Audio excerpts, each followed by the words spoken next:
안녕하세요. 매주 흥미로운 자동차 소식을 모아 전달해드리고 있는 주간 자동차 뉴스 5월 1주차 소식 전해드립니다. 첫 번째 소식은 2024 오토 차이나부터 시작하겠습니다. 4년 만에 개막한 2024년 오토 차이나는 테슬라는 빠졌지만 근데 이게 테슬라가 빠지면 좀 안 꼽는 찐빵 같지 않나? 아무튼 80여 개 글로벌 완성차 브랜드가 278대의 차량을 공개하는 모터쇼가 25일부터 시작이 되었습니다. 전시된 차량 중에 117대가 신차라는데 그만큼 이번 모터쇼가 중국에서 어떤 의미의 행사인지 중국이 얼마나 큰 시장인지를 알 수 있겠죠. 개막 당일에는 방문자가 무려 15만 명이었다고 합니다. GM, 벤츠, 폭스바겐, 폴스타의 최고 경영진들과 전시를 하진 않았지만 테슬라의 CEO 일론 머스크가 깜짝 등장을 하면서 행사의 무게감을 더욱 키웠습니다. 이번 행사에서는 중국차는 저가다라는 공식을 빡 깨기 위해서 중국 내수 시장을 평정한 현지 업체들은 럭셔리를 컨셉으로 다양한 신차들을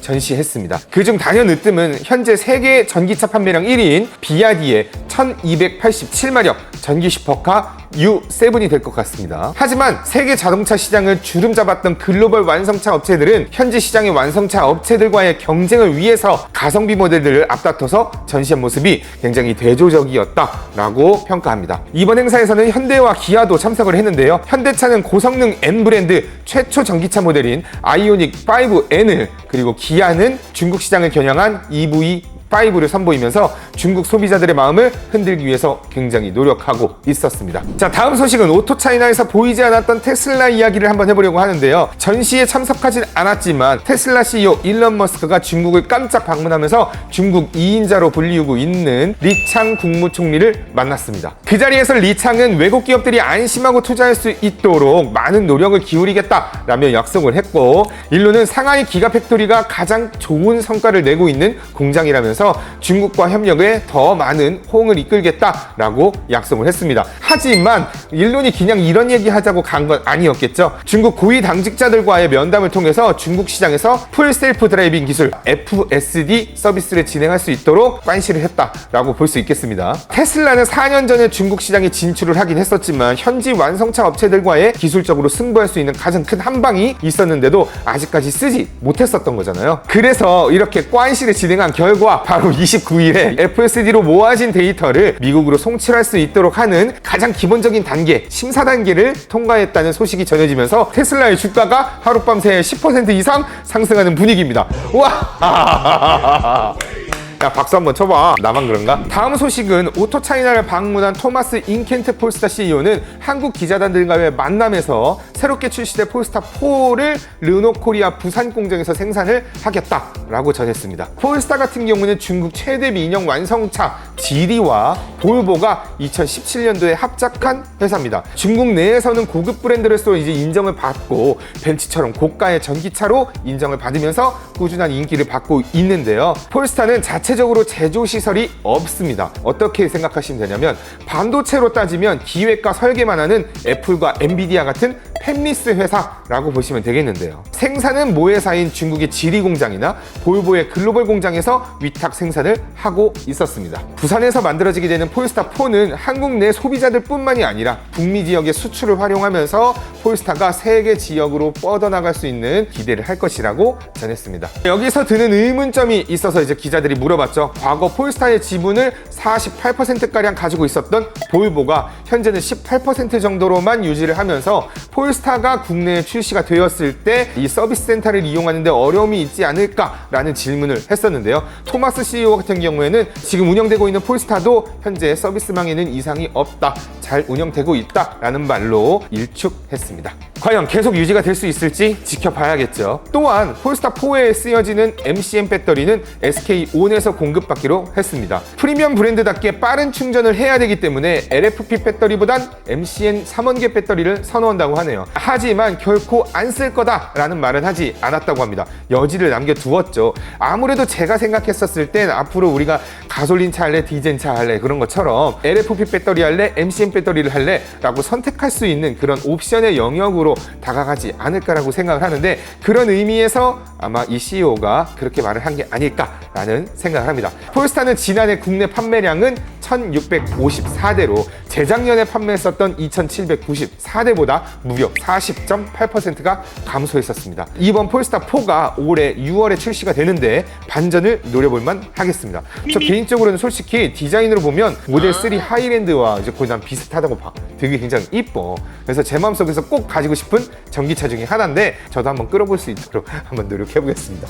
갖고 싶은 게 많으시네. 난 좀 갖고 싶은 게 많지. 나 너도 갖고 싶은데. 숨겨왔던 나의 수줍은 말. 짜증나. 이번엔 베이징에서 보여줬던 폴스타4의 특징을 좀만 살펴보면 후면 유리를 없애버렸어요. 그러면서 고화질 카메라를 후방 시야에 확보하는 과감한 디자인을 보여줬는데요. 이게 과연 실제로 얼마나 시장에서 긍정적인 평가가 이루어질지는 좀 지켜봐야 되지 않을까라는 생각이 됩니다. 오토차이나와 관련된 소식은 여기까지 마치는 걸로 하고 이번엔 여러분들이 좀 궁금해하는 소식, 자, 새로 출시되는 GV70의 페이스리프트 디자인에 대해서 이야기해봐야 될 것 같습니다. 28일 제네시스가 GV70 내 외부 디자인을 공개했습니다. 기존 차량과 변화된 것들이 꽤 존재를 했는데요. 기존에 문제가 제기됐었던 부분들도 함께 반영된 것으로 확인됩니다. 먼저 기존 제네시스 모델들이 새롭게 출시되면서 적용되었었던 마이크로 렌즈 어레이 MLA 헤드램프가 GV70에도 적용이 되었습니다. 고급스러운 이미지를 또 갖출 수도 있고 야간 주행 시에는 더욱 편하게 해줄 기술이다 라는 정도로만 요약해 보겠습니다. 또한 전면 범퍼 에어 덕트를 기존보다 더 넓게 사용하면서 차량이 더욱 커 보이는 효과를 주는 것 같습니다. 휠 디자인도 새롭게 바뀌었죠. 보도에 따르면 19인치 다크 하이퍼 실버 휠이 추가되었다고 하는데 스포츠 트림은 더욱 큰 휠을 사용할 것으로 확인이 됩니다. 근데 이름이 좀 너무 유치하지 않아? 다크 하이퍼 실버 휠 뭐 이런 것처럼 다크 하이퍼 실버 휠. 또한 크레스트 그릴에는 이중 메쉬 구조로 변경이 되었습니다. 기존 G80과 GV80에도 적용되었었던 고급스러운 그릴이죠. 그릴 위에는 새롭게 변경된 제네시스 로고도 보입니다. 후면부로 한번 가볼게요. 후면부는 기존에 많은 지적을 해왔었던 방향지 시등 위치가 변경이 되었습니다. 이게 엄청 싸 보여, 방향지 시등이. GV70 같은 경우에는 깜빡이가 밑에서 깜빡깜빡거려. 이게 그 반사경, 반사 스티커 같은 게 붙여져 있는데 거기에서 깜빡깜빡거려가지고 이게 뭔가 싶은데 이게 또 웃긴 게 기존 모델들도 북미 출시되는 버전들은 그 리어 헤드램프와 동일한 그 위치에서 이렇게 깜빡깜빡 하거든. 하지만 이번에 새롭게 출시되는 페이스리프트 차량 같은 경우에는 수출 모델과 동일하게 콤비네이션 램프와 일체화해서 자 이제 내수화 모델에도 적용이 되었다라고 보시면 되는 겁니다. 내부 디자인도 많은 변화가 이루어졌습니다. 클러스터와 인포테인먼트를 합친 27인치 통합형 디스플레이를 적용했습니다. 이거야말로 고급이 아니면 무엇이겠습니까? 그와 더불어서 기존의 일직선으로 이어졌던 운전석 통풍구를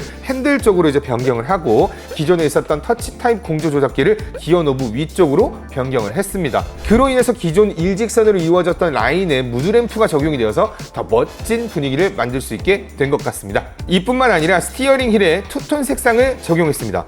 그리고 새롭게 변경된 로고를 혼 커버에 적용을 시켰습니다. 이번에 출시되는 GV70 페이스리프트 모델은 오토브라더스에서 직접 장기 렌트로 출고를 할 예정입니다. 다양한 컨텐츠로도 촬영을 할 예정이니까 앞으로도 GV70에 관심을 갖고 계신 분이라면 이번 영상을 통해 꼭 구독을 눌러주시면 감사하겠습니다. 마지막 소식입니다. 현대 기아가 지난 1분기 합산 영업이익이 7조에 근접했다라는 소식을 전해드리겠습니다. 7조면 많은 거야 적은 거야 하는데 엄청 많은 겁니다. 아니 이제 분명 저번 달 판매량 소식 그 영상에 올려드렸었는데 두 업체 모두 판매량이 급감했습니다. 그런데 영업이익이 높은 건 무슨 이유냐? 그 이유는 환율의 영향이 좀 큽니다. 앉은 자리에서 그냥 현대는 2,500억 벌었고요. 기아는 3,080억을 벌었습니다. 진짜 부럽다 이런 거. 환율도 적용이 돼가지고 유튜브 수익이 그나마 조금 더 느리긴 했어. 특히 이번 기아에서는 영업이익이 분기 기준으로 역대급이라서 지금 아주 분위기가 들떠 있다고 하는데요. 일시적인 수요 둔화, 일명 캐즘 현상으로 인해서 전기차 판매량이 급감해서 굉장히 아쉬웠던 부분이 있었지만 기아의 인기 SUV 차종 중에서도 하이브리드 모델 판매가 작년 대비해서 30% 성장을 하면서 이 아쉬운 부분들을 아주 싹 웃어 넘길 수 있는 그런 분위기가 된 거죠. 따라서 기아는 하이브리드 모델을 저가형, 고가형 가리지 않고 아주 다양하게 넓히겠다는 계획을 세웠습니다. 카니발 하이브리드 출고량 어마어마하잖아요. 이번 4월 판매량 발표가 매우 기대되는 부분입니다. 저희 혹시 발표돼서 좀 괜찮다 싶으면 바로 또 특집 기사 한번 올려보겠습니다. 여기까지 이번 5월 1주차 자동차 소식 마무리하도록 하겠고요. 다음 주 일요일에 더욱 재밌고 흥미로운 소식들로 찾아뵙겠습니다. 오토브라더스 김 실장이었습니다. 안녕!